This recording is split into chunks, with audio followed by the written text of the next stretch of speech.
Okay. Well, hi everybody. Um, we are in actually decolonizing theology of the body. We changed the name from last year because I was made aware that there was a piece of work by the not the current pope, but the last pope called Theology of the Body that was very homophobic and transphobic. And since I am not Roman Catholic, I was not aware of this, and um, I'm really thankful that some people made me aware of that so we could try to make this not triggering for many people.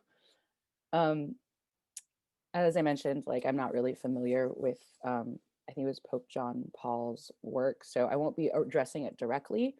But for the Catholics in the room, maybe after you listen to a little bit of the stuff I cover, you can tell me if it does end up overlapping with some of the content that he talks about. So, um, yeah, let's just start with some quick introductions. So, who am I? I'm SueAnn Shaw, and if you're wondering, that's how you pronounce it. It's Shaw. As I mentioned, I'm coming to you live from Taipei, Taiwan, which is where I live. I grew up in the United States, but I've been here for the last 2.5 years doing my master's degree.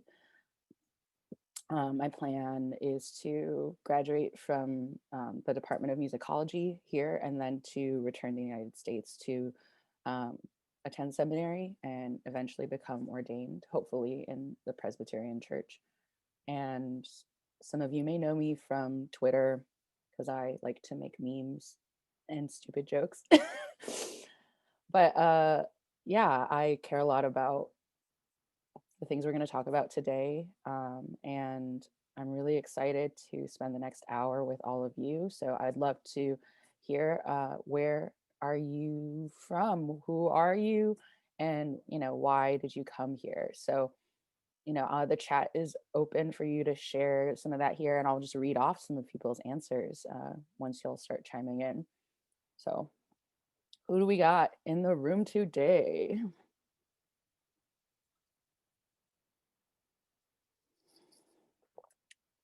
We got Brian G, Seattle gay man. And you're here because I'm hilarious and smart. That's a great answer. We got Priscilla from the San Francisco Bay Area, California, and Carter in Chicago because I have a complicated relationship with my body. Okay, we got Heather, an MDiv student at Emmanuel College and University of Toronto. A friend of mine recently connected me to someone who does a lot of the music stuff at your school. We got Joelle from Texas, Gwen and Rebecca from Cincinnati, Francis from Atlanta, Alex and May in Pittsburgh. Heather is queer and disabled and here to talk about embodiment. I'm really glad you mentioned that. Yeah, me too. We got Kai from Colorado Springs, and Joe from Victoria, BC, and Brian from Mississippi. What up, the deep south? Austin, Texas. We've got Lauren Spalding. Wow. Okay, I'm not gonna be able to read all of these. Okay, I'm so sorry to everyone because I would love to individually read each of these. I'm just gonna scroll through, and we got Megan from South Bend and Amanda from Southern California. And people aren't seeing each other's comments, right? Can I don't know that. That is quite unfortunate to me. I hope that you can read each other's comments. All right. Douglas, often work and live in East and Southern Africa where issues of decolonization is a big topic. Oh, you can't read each other's topics. I'm really sorry about that. Um, okay, we got Michael from Montgomery Village, Maryland, who heard me on Queerology and is interested. Okay, yeah, I'm so sorry that the rest of y'all can't read each other's question or responses. Um, thank you for sharing a little bit with me about who you are, why you decided to come to this workshop, and oh, we have a response from Ellie. My spiritual relationship with my body is one of ongoing healing. I wrote a piece called Jesus and Black Lace Lingerie which talks about the way modeling for a queer positive pick owned lingerie line helped me heal some of my sexual trauma, which was based in purity culture. Great. Jay, hey, it's so good to see you from originally from Taiwan, but lives in Chicago right now. And then D, okay, thanks D for answering that. So folks who um, wanted to find out where you can get a copy of the presentation, it will be made online by the conference. So continuing with our introductions today, what is the methodology that we're going to be using? So it's really important that we recognize that decolonization is not a metaphor. That's a really great article from Tuck and Yang talking about kind of the way that decolonization has become like a hip term recently. I recently read the article, and it helped me to solidify a lot of the things I've been observing and wrestling with. But specifically, when we talk about decolonization, we need to talk about the reality of colonization, the specific ways that land and culture and people and other sorts of natural resources were taken as well as extracted and formed. So, it's not just like a vibe. It's not an aesthetic. It's literally, we have to kind of like go back and trace the things that were done in order to know how to undo them, right? So we're going to be examining history and the influences of different theologians and church leaders on the shaping of theology. And we're going to be unraveling trails of embodied knowledge, and that relationship is with intellectual knowledge. So, many of us have been raised to believe that the body is evil, that the spirit is good, but these ideas and their ramifications as biblical or Christian ideas, where did they come from, right? In this workshop, I really want to explore the colonial history of the war against the body, which has included the queer, the colored, the woman, the disabled. And this has a direct relationship with the spiritual brokenness we have in the West and ways that we decolonize our theology using specific examples. So I'm someone of ethnic Chinese descent. And for me, part of my process was to trace my own cultural tradition. And, that will look different for each person because each culture has its own history, its own way of interacting with the body and different kinds of thought. But for me, it's been really helpful to examine the really long history of like Chinese philosophy, like tradition, medicine that has certain kinds of ethos, and so that's been really helpful for me in reconciling my faith, my sexuality, my culture, my ethnicity, my gender. Um, and I hope that, my workshop today, it's not prescriptive. Like, I don't think that we all need to become Chinese cultural imperialists, but I do think that it's helpful to take an example and look at one specific culture and how they have a different history of relationship with the body. Lots of indigenous cultures from all over the world, they have their own kind of history and relationship. And I think that, it's good to know that there's many, right? A very diverse set of approaches to the relationship between the body and the spirit. Because this is my culture and this is the work I've done to connect with my own history and my own family. That's what I'm going to be talking about today. So, the body is evil, the spirit is good. We hear these arguments all the time used against like women and trans and non-binary people, people of color, gender, like queer people, whether that's like queerness in terms of sexuality or in gender diversity. So, like, I think that some common messages many of us may have heard before are that like women are irrational and emotional and like and therefore but men are like rational and logical, and therefore women must submit to men and then men can make like the rational decisions. um I'm Is that a familiar concept to many people? Yes, no. Um, yes, cool. Glad. Yes, thank you. Okay, so the other idea that we often hear is that like people of color are savages, yeah, or uncivilized or primitive. I actually see and hear that all the time still. um, I mentioned before I'm doing my degree in musicology, so there's been a lot of arguments made against Black music that says it's like it's animalistic or primitive, or like it's it's not logical, it's all about the body, right? And it's very fascinating to me because it's like when you use those kind of things to negatively describe a music, you're assuming that those traits are in themselves like negative, right? um, the fact that Black music maybe is very embodied, I think that's actually an example of a spiritual unity rather than some sort of like higher uh more intellectual or rational or logical superior music, right? um and so this is, and then the last point on this slide that I think most of us have probably heard, right, is that queer people aren't interested in living by the spirit but by the lusts of their body. So this goes back to this idea that like lust in the body are evil but the spirit is good. So um so this I wanted to talk a little bit about what I call the myth of neutrality or the myth of objectivity. And so I think when I've been having conversations with pastors, whether we're talking about gender or sexuality or race, oftentimes they'll say things like, "Oh, you can't be objective, right? You have a bias."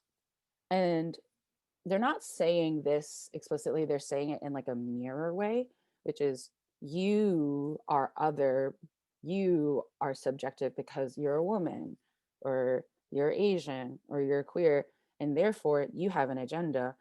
Or versus like, oh, like I am neutral because I am a straight cis white man.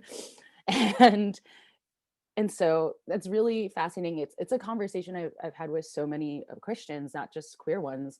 And you know, I think that one thing I started to bring up in these conversations, like I have a straight white friend who's a woman, and she was telling me like, well, SueAnn, I was always told like I can't trust my body, right? Like I can't, my heart is deceitful above all things, and so I have to just like listen to my pastor instead of trusting my own instinct.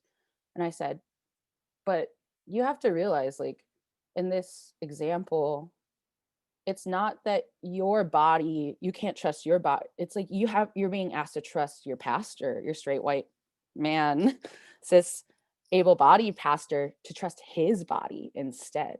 Because it's actually impossible for us to separate our mind or our spirit from our body, right? And so like what makes that pastor, like I have a friend, Blake, who some of you might have known because he's also a part of this community, and he went through a lot of conversion therapy, and he was always told like, you can't trust your body, you have to trust this pastor instead, you have to trust their judgment instead of your own. And I said, well, at the end of the day, you're actually being told to trust their body, not your own body, because you can't separate those things. So an example that I heard last year was that about the relationship between the emotional parts of the brain and the front brain or rational brain. Somebody was in a car accident and then they damaged the like emotion part of their brain, and it actually made it impossible for them to make like rational decisions. um okay. I, Someone else is going to take care of that. Okay. So what role the body plays in our discernment, our ability to interpret and understand knowledge, epistemology. I also read a really great article in school this last year called The Sonic Color Line. And it talked about kind of like the Western white male assumption of universality. So one thing is that they assume that everybody's sensory experiences are the same. What you hear, what you feel, what you see, like all of those things are supposedly the same. Those are the basis for rationality and logic. But we all know that we hear differently, we see differently, we speak differently, we feel differently. Something that might be hot to me, like bath water, might be too cold for you and you want it hotter. Or, someone speaks and maybe I can hear their voice, but maybe somebody else can't. We have some interpreters here today. Want to shout out to them and the hard work that they're doing. Um, and the different kinds of access that we have towards our senses, they are the like data by which we can make judgment, that we can learn and we can experience. So that fundamentally like disrupts this idea that because everyone experiences the same like sensory things, that we then have what logic and rationality are supposedly like what a reasonable person would determine is always based on an assumption that we all experience the world the same way. So now we're going to get a little bit into the history portion of what I was talking about. So um, most of the history of Christianity, the church was Roman Catholic or Eastern Orthodox, Eastern Catholic. And really significantly in the modern world that we live in now, it was the Protestant Reformation, as well as the Enlightenment period, which came alongside the colonial period as we know it. And then there is also the Renaissance and all these things, these ideas that champion rationalism, right? The things that we just talked about, the use of the scientific method to define and create knowledge.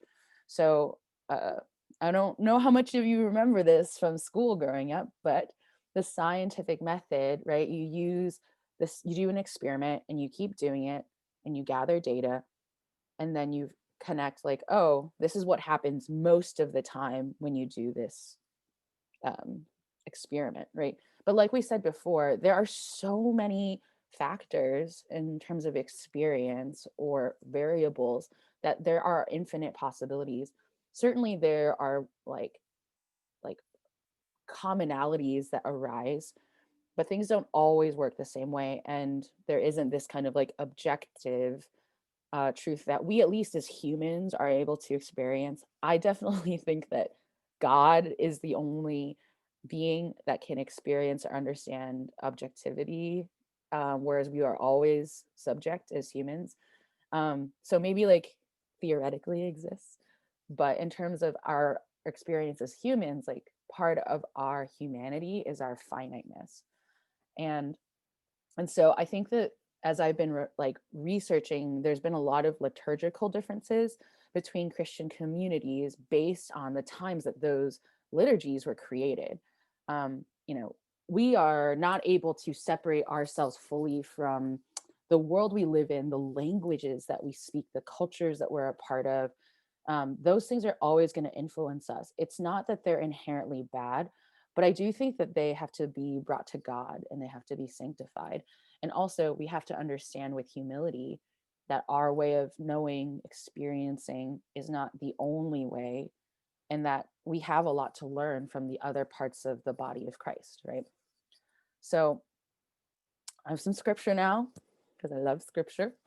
Um, Now, faith is the substance of things hoped for and the evidence of things not seen. I want to partner this verse with this next one from James. What does it profit, my brethren, if someone says he has faith but does not have works? Can faith save him?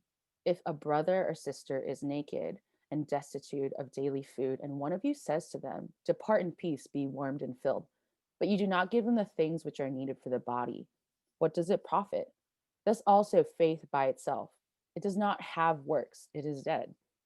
But someone will say, you have faith and I have works. Show me your faith without your works, and I will show you my faith by my works. You believe there is one God. You do well.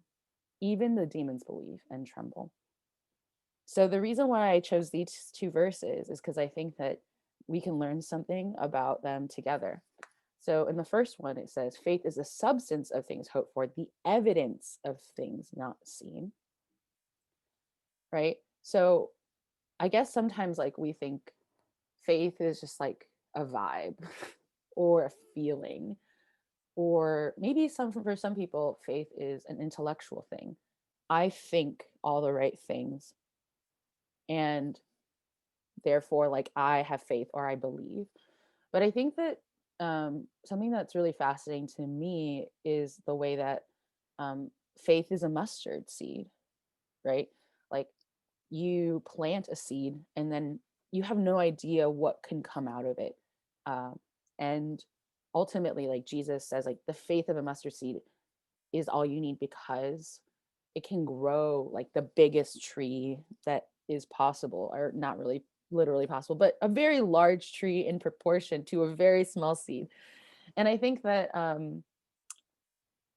that faith and works, how do we think about that? How would we know that the seed had been planted if there wasn't fruit, if there wasn't a tree that came out of it? And in the same way, that's what this passage in James is saying, right? What good is it if you say, depart in peace, be warmed and filled, and then you just bye? Like, do I have like, if I have the things to give you to be warmed and filled, the clothes, the food, um, yeah, you like, I think what's hard is watching a lot of Christians say like, oh, like you have faith and then God will provide.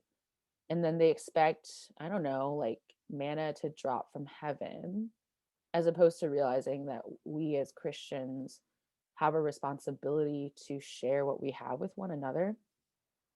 And that, that's what it means, right? To be the hands and feet as a church, as the body of Christ. And so I think that I want to talk about this passage because it's an example of how the body actually completes our faith. The body and the spirit are inherently tied together, right? And it's not enough, right, to just intellectually believe in your mind or to like spiritually vibe a faith, right? But that our faith is made complete when it is actually lived out and worked out. So this is what we're kind of talking some of the history is. There's a really, really big influence in Gnosticism, which somebody kind of brought up earlier in the comments. Yeah, Gnosticism was a huge part of like Hellenistic culture, and um, in the Reformation as well as the Renaissance, it was what we call like a neoclassicist area. And so a lot of the reformers, a lot of the artists and the thinkers of that time, they read a lot of Greco-Roman art and philosophy, and were trying to like invoke a lot of that. And so um so during that Greek dualism, right, we had this idea that the body is bad and the spirit is good. Augustine, who many of you, St. Augustine of Hippo, many of you may have heard some of or read some of his works before. He was a Neoplatonist, so he had a lot of influence from this.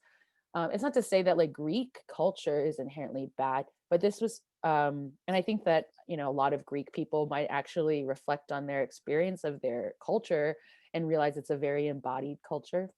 But I think that the philosophy, in many ways, also taken out of context, historical, cultural context, and then fused with Christianity, create a lot of problems. So Gnosticism, which was very popular, especially in the first century of the church, was a clash that happened with the early church. And one of the beliefs that Gnostics had, right, was that the body is bad, the spirit is good. And so that really changed the message of who Jesus was. So like Jesus could not have like died such a painful physical and like carceral death, because like if he was spiritually pure, then his body wouldn't have been able to like go through all of this. And so that was actually one thing is in some of the Gnostic texts, like they have Jesus like a fake, like, or somebody else in Jesus' place being crucified, or like Jesus like escaped that torture. And then there's all these kind of aspects of of Jesus's incarnation of his body that are really in tension with Gnosticism. And it's considered, Gnosticism is considered one of the early heresies, right? And what's really fascinating is how much Gnosticism is actually a big part of the culture of Christianity that we are in now.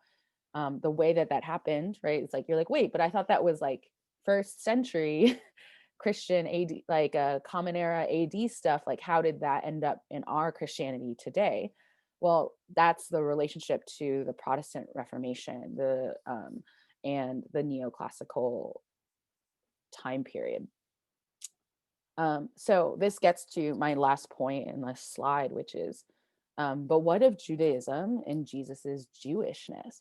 I think that I've seen in Christianity, contemporary evangelical Christianity, and maybe perhaps my, Catholic siblings can chime in a bit here, but I do think that Christianity, especially European Christianity, has really struggled with Jesus's Jewishness, because it's so a big part of like his particularity.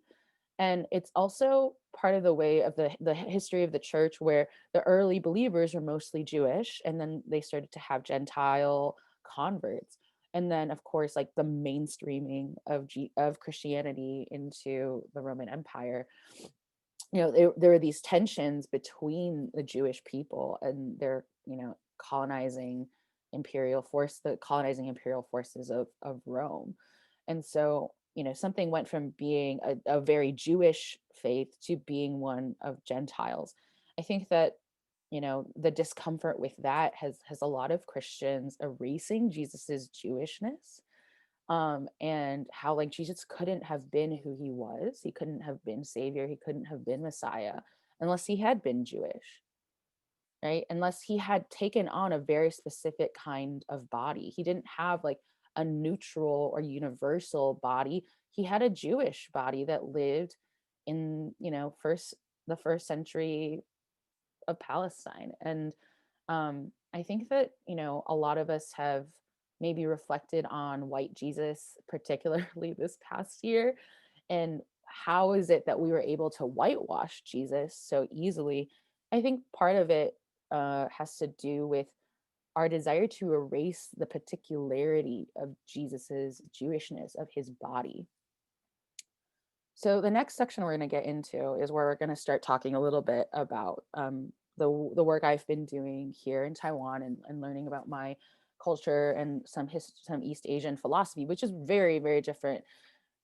So, dualism, you can have two things that are against each other, opposed. So like we were talking about, the body is evil, the spirit is good. These things are supposedly in conflict with one another, right? But at least in like in these are mostly traditional Chinese philosophies that then became very popular throughout a lot of East and Southeast Asia. So like Confucianism, Taoism, like there's actually a unity of the body and the spirit, mind and the spirit.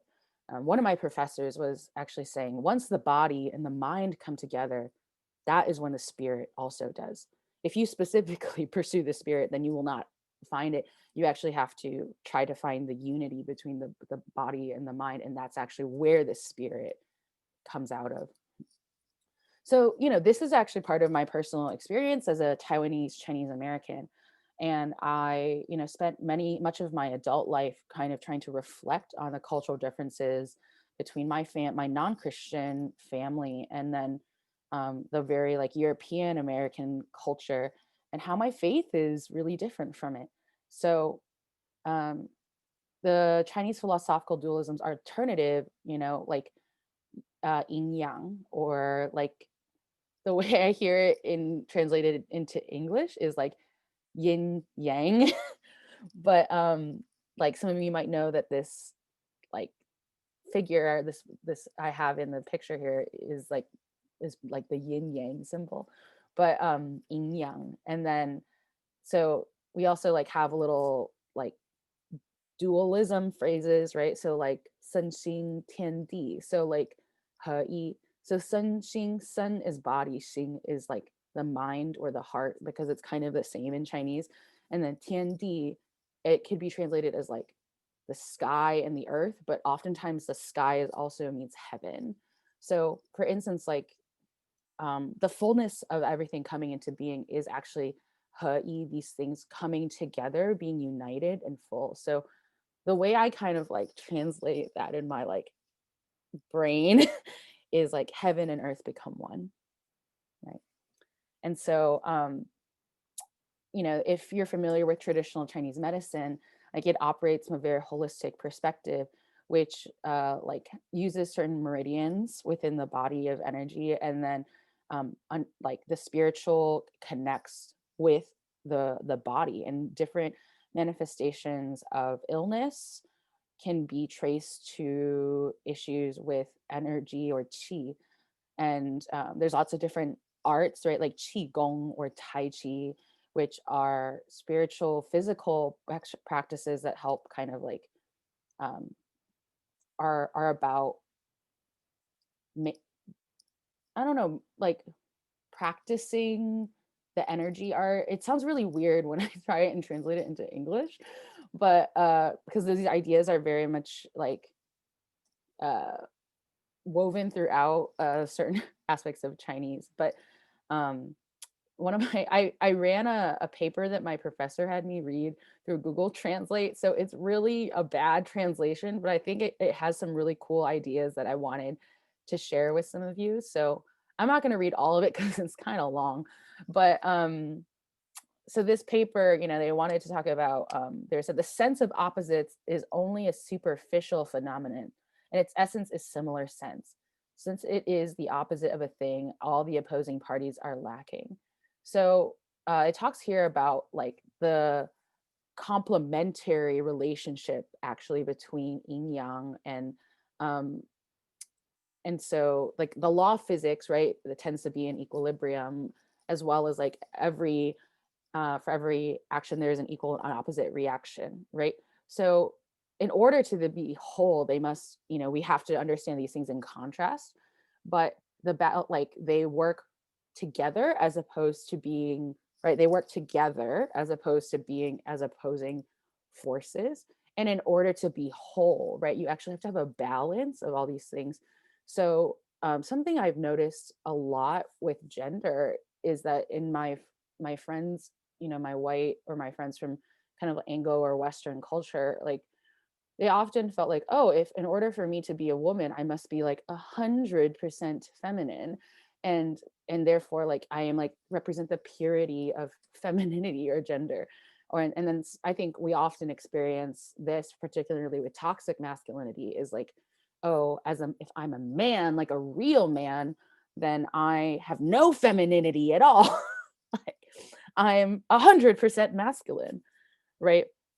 And and then generally in more these are specifically Taoist philosophies, right? Like it's important in order to be spiritually and also physically whole is to actually have a balance of these spirits within you. And oftentimes, like if for instance, like a lot of times um, my family members will be like, oh, the reason why your body is sick or you're upset, you're, you know, physically uncomfortable is you have an imbalance of hot and cold in your body, and there's like certain foods that are considered hot, certain foods that are considered kind of cold. Doesn't have to do with their temperature, it has to do with like the chi, right? And so then you're like, you need to eat more of this cold thing so you can balance it out, or you need to eat more of this hot thing to balance it out.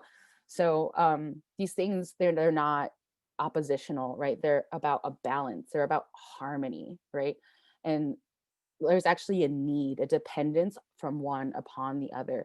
And I think that this is like another way to think about gender, as well as another way to think about dualism, and that like dualism doesn't have to be oppositional, it can also be complementary, and not in like a complementarianism way that we've seen be really popular more recently in the church, which basically says like you're separate but equal, but one should have power over the other.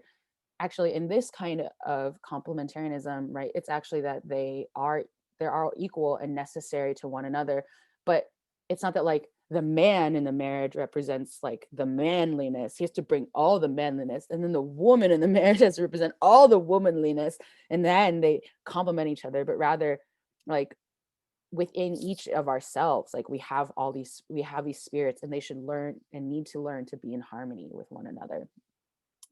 So yeah, like, what are the consequences, the conclusions, the results of disembodiment, right? Because so much of the values that we've been given within, the Western Christian world is, like we said, is that, like, we actually need to, like, disconnect from our body in order to be spiritual. And and so there are a lot of, like, consequences and results of this, like, spiritualization of disembodiment. So, my first question here is, how do we understand the concept of the incarnation of God as perfect divinity in Jesus's humanity? Right? Like, I think that, like, it's so fascinating. This is like a core tenet of our faith, that, like, Jesus was fully human and fully God and took on flesh, right? We just went through Advent.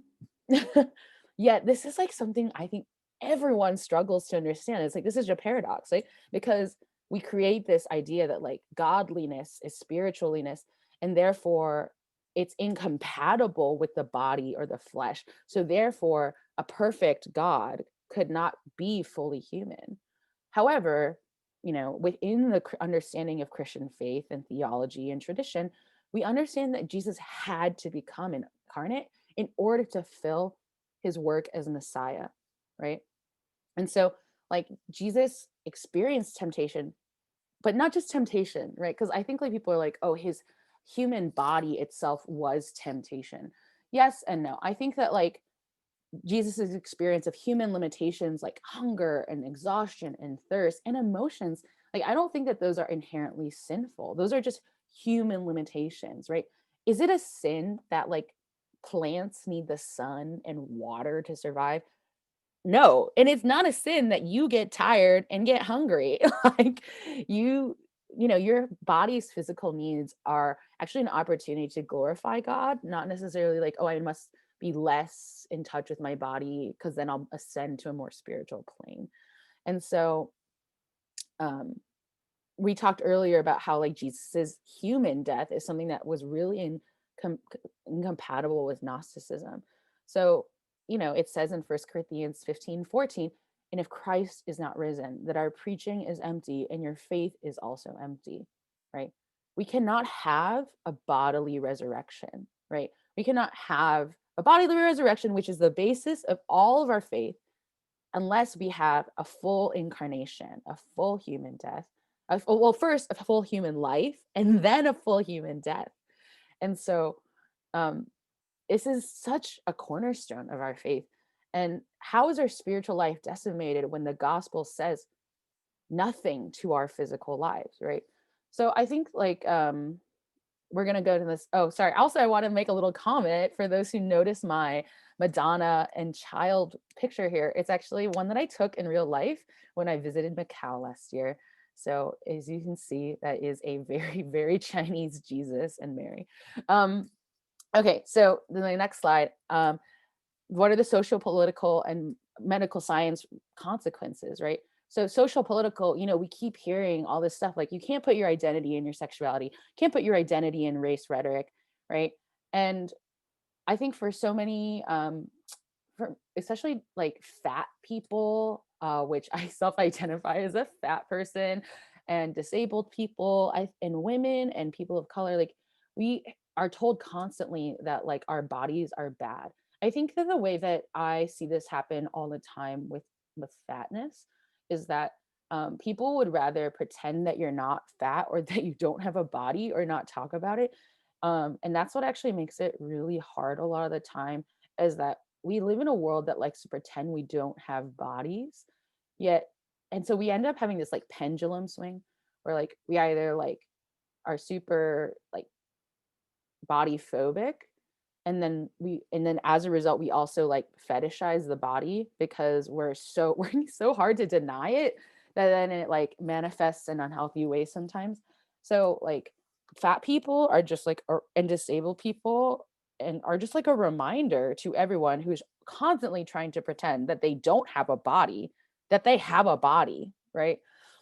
And like somehow we like find that disgusting, which is like, no, like I think, people smell, people sweat, people fart, people burp, like, though that's part of existing, that's part of having a body. There's nothing wrong with like the human functions, right? um so I have this point here about Black Lives Matter and slavery, and I think that this has been a really like life-changing thing for me to realize is part of this rhetoric of like the body doesn't matter, right? Like, is tied specifically to the logic of the transatlantic slave trade. Present suffering or physical pain does not matter as long as people are saved for eternity.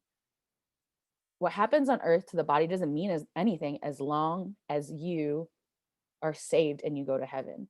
And so that's the justification that they used often, to enslave and to steal people from Africa and to enslave them in the Americas, or all over the world, right? It's like, oh well, it doesn't matter how poorly we treat them on earth because we're saving their souls, right? This is a really big lie. Because the Bible says that how we treat one another and how we experience our present suffering on earth and the body does matter, right? And sometimes people say, like, dismiss earthly pain or suffering, and they say like it'll all be fine in heaven. Or often we hear this around um elections, like, well, Jesus is on the throne, so then like it doesn't matter. And I think when you read the scripture really closely, you'll see that Jesus does not take that attitude at all. Like, Jesus, who knows that he will die, will be resurrected, that like all things will be fine in the end, still weeps in the Garden of Gethsemane and asks God, please take this away from me. When Jesus goes to meet Lazarus, like, who has died, and Mary and Martha, his sisters, you know, Martha is like, Lord, like, if you had been here, I know like he would not have died. And Jesus says, your brother will rise again. Or maybe it might be Mary. I can't remember which sister it was. I'm sorry. But your brother will rise again. And then she says, I know he'll rise again on the resurrection day. And he says, and they just weep. He just weeps with her, even though he knows he will literally resurrect their brother in a few minutes. He's like, you're suffering in this moment, and this matters. Um, so the next thing I want to talk about here is like the medical thing, right? I mean, this is so relevant to the moment because we're going through a freaking pandemic. The mind body spirit connection is closely related to the way that we approach medical science. And we're like, oh, well, this is a body thing, this is a physical health thing, and then this is a mental health thing. But I think a lot of us have started to realize, wow, these things are really connected. That if I have something that's considered mental health, it'll manifest in physical ways. And, or like, if you're suffering physical things, it will really deteriorate your mental health. I think that I talk a little bit here before when I've done this workshop about PTSD, about spiritual trauma, mostly because like those are things that I experienced. And I know that a lot of people in our community have experienced too, because um, I think a lot of us are like, oh, these are just intellectual or spiritual conflicts, but we feel them in our body. Like for me, like I had panic attacks. Like sometimes, like I just feel the tension in my body. I can't sleep. I can't relax. For some of us, like our heart rate will go up. We'll feel nauseous, or we won't be able to eat. Like these are physical manifestations of our spiritual experiences. These things are closely related, and sometimes like we're trying to deny the spiritual reality of something, but it will manifest in a physical way. So I think a lot of my friends and also me, like we told ourselves like, this is fine, this is fine. like like the spiritual things I'm doing, like I'm going to try to pray the gay away or go through conversion therapy, it's okay, it's okay. And then your body is actually rejecting these things. But you're like, no, no, no, but spirit, mind over body, mind over body. Your physical body like will reject what you're trying to subject yourself to, but you just keep telling yourself it's fine, it's fine. um I think that that's really reflective of COVID pandemic responses, is that like this kind of idea, this theology of the body says like, oh well, like I'm not going to be stopped by a little virus. Like like I'm an enlightened human Western rational thinking person. I can't possibly be taken down by my body, right? Like obviously you can, and people have, right? And people thinking that you can like faith over fear. I hear that a lot in response to um COVID, and or like, oh, like I'll be fine, I'll like shake it off or something. And like we all are all human, we're susceptible, right? um we're vulnerable. And I think what's really hard, this goes back to like a very primal like 10 commandments, like first few 10 commandments thing is like, we want to believe that we're gods. We don't want to believe that we're mortal, that we have and experience pain, and that there are things outside of our control like our bodies. But yeah, we really are like susceptible to them. So, and not only that, like in order to be whole, in order to be healthy, we must actually like live in harmony with our body. I think that like when I've given this workshop in the past, I talked about it's not about like the body over the mind or that the mind over the body, but rather that these things need to be in dialogue with each other, right? They need to have this like like relationship, um where like can mean unity, it can mean harmony. I'm trying to think of how to like translate this Chinese word. um but like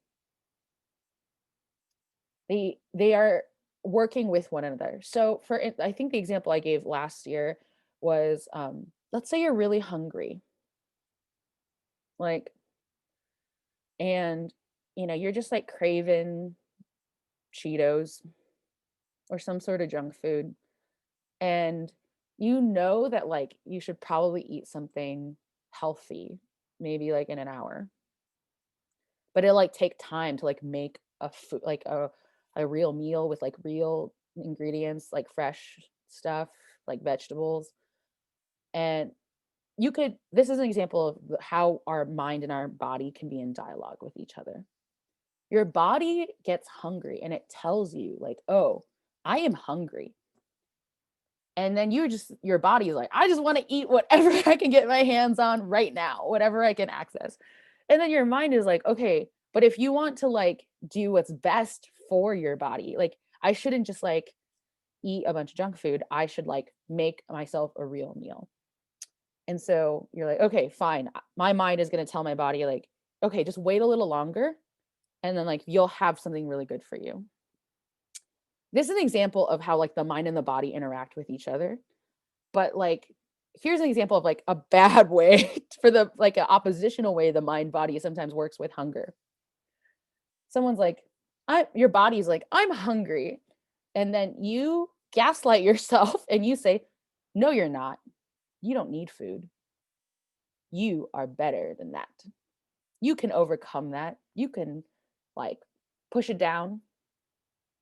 And then you just don't eat.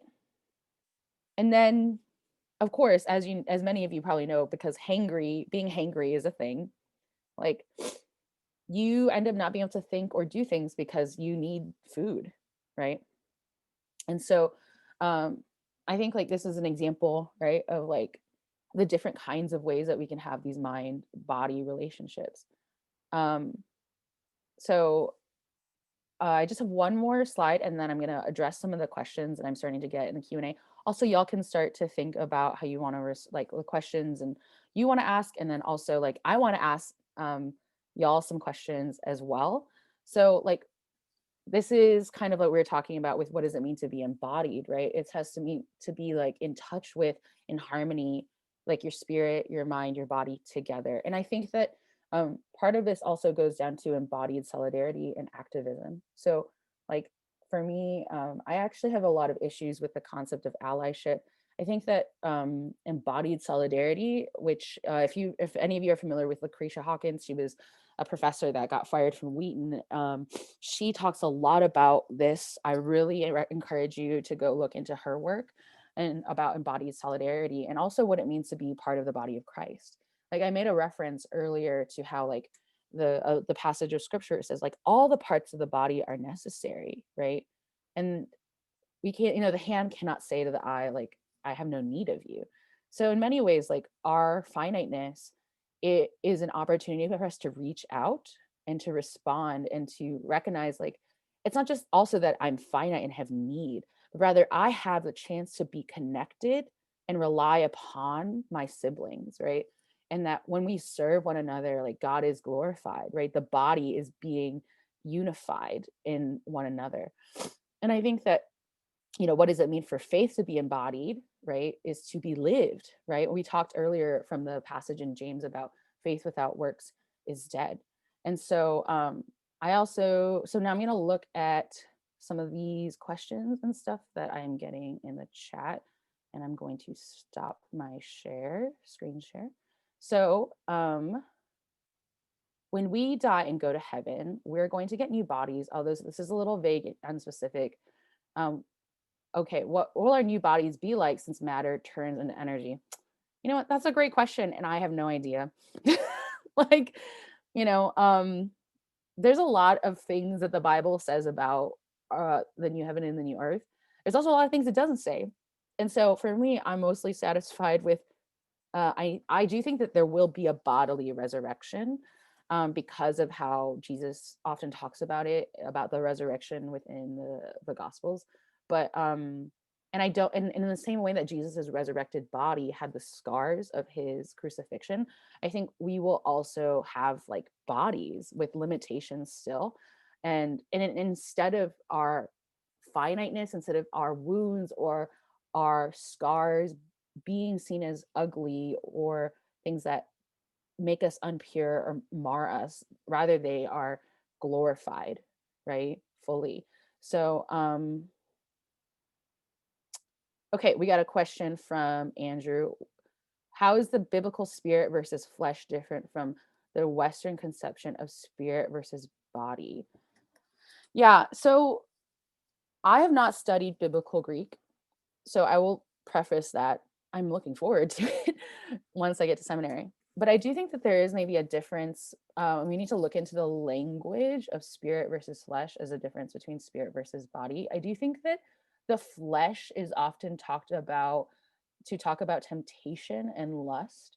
And that seems to be the connotation I read when I'm like reading in the New Testament, particularly. So I think that like we're told to resist the flesh as opposed to resist like the temptations, right?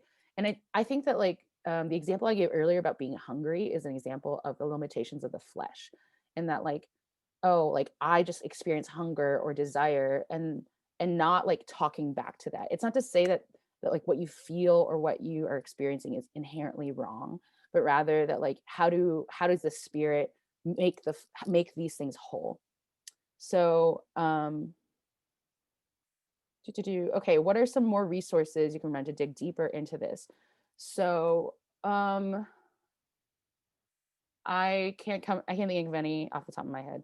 Oh, Danny Laverly has an amazing chapter in his book on the problem of flesh. Awesome. Thank you. Okay, other questions. Do you have any suggestion for someone from the West to start the journey of integration of body and mind and spirit? So I think that that's a great question too. I think one thing to start with is to change your inner dialogue and also the way you view. I think you have to identify those times when we are talking about like, oh, I hate the body, or I hate, or this is evil, and or try to like, I must overcome my body. I think that there's a lot of physical practices that are really helpful. I want to be really careful that people don't kind of like fetishize or orientalize certain like Asian practices, because I know that like Tai Chi and yoga and other kind of practices have really been culturally appropriated by people in the West.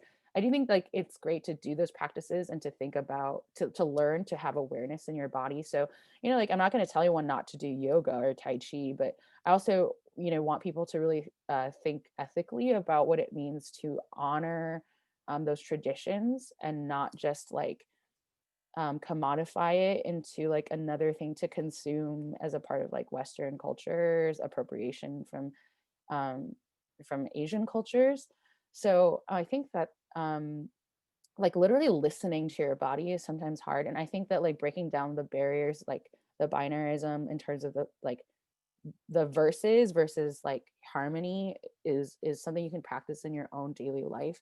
And I think like body shaming is a big thing. Like people like are ashamed that they have bodies. I think like talking to yourself, like I have friends who like just stand in the mirror naked and then they look at themselves and all the things that like they kind of hate about themselves or wish that they didn't exist. And then they just like repeat like, I love my body, I love you, I love my thighs, I love my stomach, I love my belly. Like, you know, these are gifts that God has given to me. I think that can be really helpful to identifying the parts, the things that you struggle with, and then like finding other people who are in the journey to loving those. So we have another question. The COVID reaction of trust God and refusing to take precautions. Dualism seems to lead people to basically believe if I stay focused on the spirit and trust God hard enough, our bodies won't suffer because God will protect us. And if we do suffer, we can ignore it. That's a great point. Thank you for sharing that. For those of us who are from colonizer backgrounds, is there anything we can reclaim of our own ancestry to decolonize? If not, how do we move forward? I love that question. It's not my specialty because I'm not white. My friend Margaret, the Reverend Margaret Ernst, she does a lot of really great work for white people who are trying to reclaim their own ancestry and their own cultures so that they can like re-embody and also like kind of deconstruct or like dismantle their whiteness in themselves. I think that like what's amazing is like European cultures, like they're quite diverse and they have so many foods and traditions, like traditional dances. Like I have so many friends who did like different kinds of like clogging or Irish dancing. And I think that like even like traditional dancing is one of those really great things that you can learn and celebrate. And I think dancing in like every culture is an amazing, like body movements are great ways to become, to like engage in your body and then also to connect to those things spiritually. What advice do you have for people who want to learn how to listen to their body, viewing it as trustworthy rather than an enemy? I think that, like people, um, I think what I mentioned earlier, we have to like really engage our inner dialogue, because I think that a lot of times our shame is so tied to that. Somebody said they want my Twitter handle, so I'm going to put that back up on the screen share, I guess. Um, and so, uh, yeah, that inner dialogue is really, really important. And okay, there you go. There's my Twitter handle on the bottom at SueAnn Shaw. And I think just to listen. I think listening and then noticing and one of the most revolutionary things about practice of embodiment for me with faith um was that when someone asked, you know, Jesus about like, you know, there will be many false prophets, and like, you know, but how will you know them? You will know them by their fruit, right? Like I actually heard a really homophobic white pastor give a sermon at the church I go to here in Taipei a few years, within the last few years. And he did this entire sermon where he was like, false prophets, how will you know if they're evil and they're wrong and they are heretical? And he said, if they teach something other than what scripture teaches, aka that gay people are loved by God. Like this is like the whole thing he was working towards. And it was so funny because I was literally just sitting there. The entire point of his sermon could be summed up like, if someone teaches you something that's not biblical, then they are like a false prophet.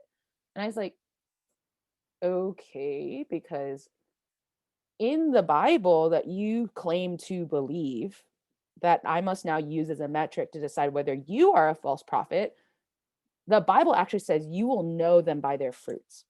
So you just taught something other than what the Bible taught. And so, by your own definition, you are a false prophet. Oh, that one was real funny for me.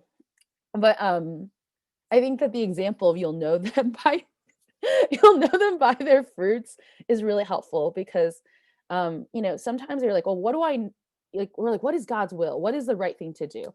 Well, what I think is like sin is destruction, right? So the wages of sin are death. It doesn't like if I don't have time to get into different atonement theology right now. However, um like the wages of sin are death. So you could think of it as the fruit of sin is death, right? So if we sin, like I think many of us have experienced, like I sinned or I lied, and then it just snowballed and it became worse and worse and worse and worse. And I effed up my life, right? Whereas like the path of righteousness, like it might be hard, but it bears fruits, right? That's the whole point of the fruit of the spirit: love, joy, peace, patience, like kindness, goodness, self-control, right?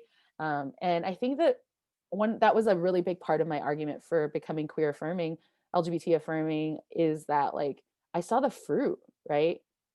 And I was looking at this theology that purported itself to be righteous, and it just had really bad fruit. And you can only like observe so much bad fruit growing from a tree for so long before you're like, maybe this is a bad tree. Like, and then over time I saw so many, affirming people who I had thought were my enemy, and they had really good fruit. God was working in their lives, and I couldn't deny it. And so I think that like it's hard because it's not an instant gratification, right? It's not like I know this is right, I know this is wrong. Sometimes it takes time, right? Sometimes it takes time for the wheat and the tares to grow up to each other. This is another parable that Jesus tells. And then you can see them, and then you have harvest, and you can separate what is like good and bad. But sometimes you just have to like give it time to manifest, and then you can see, right? Like the good fruit and the bad fruit. So um I know that I'm 5 minutes over my time now, and technically this ends, I guess, at 7. But maybe we have time for one more question if anyone has one. Otherwise, I'm going to say thank you to everyone to coming and listening to my workshop today. I really hope that it was fruitful for you. And if you have more questions and more things you want to discuss together later, I think we could totally do that. They were saying that there's like meetup rooms that you can do in the Hoover app, and then we can all talk together more, because I'd love to get to know some of you. One of my favorite things is kind of like meeting people and talking at this conference. So like feel free to send me a message on the app and like talk more. I'd love to hear from some of you. And yeah, like I think that's it. Thank you so much for coming, everybody. um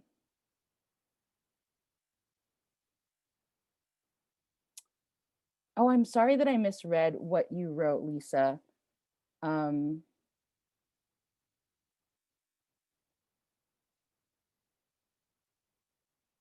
I'm trying to remember.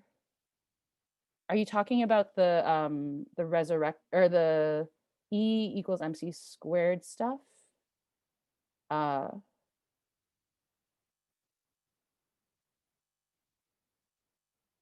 okay. Sorry, I will reread it because I forgot that not everyone can read um the comments. So I will read it in its entirety. So when we die and go to heaven, we're going to get new bodies, although this is a little vague and unspecific. But what if E equals MC squared is what our new bodies will be like, since matter turns into energy? Okay. I think that's okay.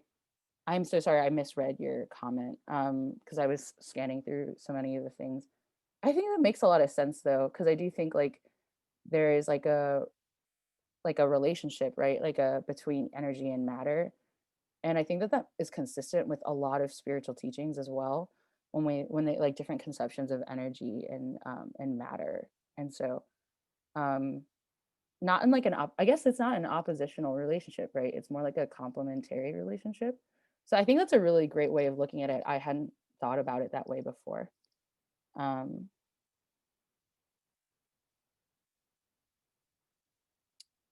okay, so we got another question. I would love to know what you think about the concept of dressing modestly. I was thinking about embracing modesty dress as a way of worship, but in a feminist way. What do you think about the concept of modesty? Wow, I think like it's so interesting to me because there are so many kind of like contemporary feminist movements that are exploring the idea of modesty. I'm like, one of my super weird nerdy things is it's not that weird. I actually think everyone should like, I think Christians should be more intentional about learning about Jewishness and Jewish culture and theology and the discourse of of like Judaism. But I listened to this Orthodox Jewish feminist podcast called The Joy of Text. And so they often talk about like being from, because that's kind of the way that they talk about modesty within like the Orthodox Jewish community. And there's like they've had a lot of people on to talk about it and like different conceptions of what modesty means. I also like have many Muslim friends, some of them who wear hijab, and I think that there is actually something there in terms of an embodied spiritual practice. I personally like I'm not super revealing. I like to wear lots of layers, and it's not because like I mean like I have some body stuff. It's not always because I'm ashamed of my body, but rather for me it's a way of protecting my body and on in a certain way. Not that like I think that in order to be vulnerable with other people, right? Like I have to sometimes have healthy boundaries. Or not sometimes, I have to have healthy boundaries in order to be really vulnerable with people. So sometimes I think that like modesty, however you want to interpret that in terms of like spiritual modesty or like physical modesty, it can often we can think of it as like a way of drawing boundaries for ourselves so that we can have healthy relationships, so that we can truly be vulnerable with other people when like we do decide to engage in that. I hope that's a good enough answer for you, Clarissa. um I do think there's like something redemptive like we can like find in modesty. So okay, I think most of like, is there anything else? Okay, cool.